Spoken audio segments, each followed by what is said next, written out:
It is Friday, and that means there are several movies coming out today in the theaters, and you might be trying to figure out what should I see. Well, of course, Brandon Davis is here. He's going to help you out with that. Brandon, good morning, man. How are you? Friendy. Yeah, I had a slip up for a moment there. Yeah. All right, so Brandon, we're talking today about The Purge Anarchy. Yes. Kind of interesting premise of this movie where, I guess, a crime free-for-all for one night? Yeah, that's what everybody says when they talk about this movie. They say it's such a good concept because we all hated the first one, right?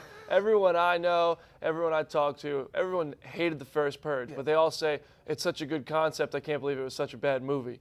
But this time they really took steps in the right direction to making, if they're going to make a franchise out of it, to make it worth watching. So refresh our memories. So the first one, The Purge, what was The Purge about? The Purge was all crime is legal for, I think it's a 12-hour span, in order to release the beast inside and cut down on crime for the whole year round as a whole in the country. Interesting. I'm sure some people would like that, but like me, I don't know if I would go. I'd be locked behind doors, maybe digging a hole, hiding for the night.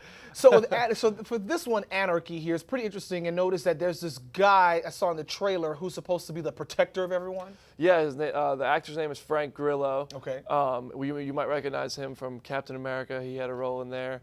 It looks like he's gonna have a big role in the Marvel universe. Okay. But here he's like one of the do-gooders almost. Maybe not to start with, but that's almost what he becomes.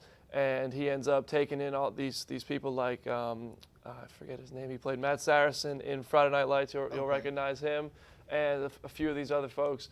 And he's a policeman, so he's got these fighting skills, these shooting skills, so he's able to protect these people throughout the night. So do we have like a group of without giving away the story, like a group of people that are going all out and committing crimes and killing and shooting and all that? This time you get to see more of the outside world, whereas what people didn't like in the first one was they confined the story into one house. This time you really see like the nitty-gritty, what's going on in the streets, and it's pretty terrifying to think that like if something like this ever did happen, that there would be a ton of people out there doing stuff like this, and that's what this was a very complicated storyline. It really went into detail about like how all these different people would act and these organized crime, and people would get together and do all this stuff, but like people were hanging out the back of trucks with guns and stuff. It was crazy that people can think of that stuff now to make these movies happen. Gee whiz, who would have thought? Wow, that's pretty interesting. Okay, so Brandon, what's your rating? What do you think? I'm going to give this one a 7.2 out of 10.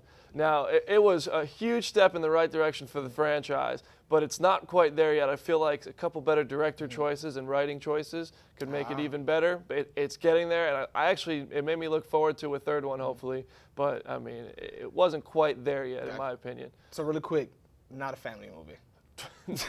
Definitely, this one is rated R, folks. Okay. So. Yeah, I mean, not the most violent R-rated movie that you would expect, like the trailer advertises it to. It leaves a lot up to imagination, but it's definitely intense violence, language. Gotcha. Don't bring the kids to this one. All right, don't do that, folks. But we do want you to stay with us. We'll be right back after this.